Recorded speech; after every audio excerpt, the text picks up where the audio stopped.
ஒரு செயல் ஏன் தொடர்ந்து செய்யலை? நீ எஜமானனா இல்லை. நீ எஜமானா இருந்தால் எப்படி இன்னொரு வேலையை செய்ய முடியும் உன்னால்? புரியுதா? நீ எப்போல்லாம் தெரியுமா எஜமானா அவரை? உன்னை தலை சிறந்த வேலைக்கு ஒரு எஜமானம் இருப்பான், பணம்னு ஒரு எஜமானன். அவனுக்கு கொடுக்க போகிறன்னு உடனே நீ என்ன பண்ணுவ? பொறுப்பாயிடுவேன். ஒரு எஜமானம் உனக்கு இருக்கிறான். யார் இது? பணம்னு. அப்போ என்ன பண்ணுற? பொருட்டி பிள்ளையெல்லாம் விட்டு ஏன் ஆஃபீஸுக்கு ஒன்னே? யார் எஜமானாங்கிறான் அவனுக்கு? எனக்கு எஜமானன் கடவுள். அப்படின்னா எப்படி இருக்கலாம்? போதை, சம போதை.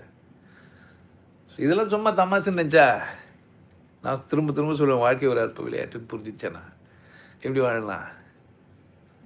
நான் நடக்கும்போதே பாருன்றேன். நான் செம போதையாக இருக்கும். திமிரா நடக்கிற மாதிரி கூட சில பேர் தெரியலாம். அக்கறை எனக்கு இல்லை. புரியுதா நான் சொல்கிறேன்ட்டு? சிங்கம் இருக்குது, மான் பார்த்து பயதான் யார் தப்பு? பசிக்காத வரைக்கும் சிங்கம் என்ன பண்ணுறது இல்லை, வேட்டையாடுறதுக்கு போகிறதே இல்லை. அதனால் நீங்கள் ஒரு செயல் செய்யும்போது செய்யுங்க, செய்யாத போது சும்மாவும் இருங்க. எஜமான மண்டையில் வச்சுன்னு வேலைகளை குறைக்காதீங்க.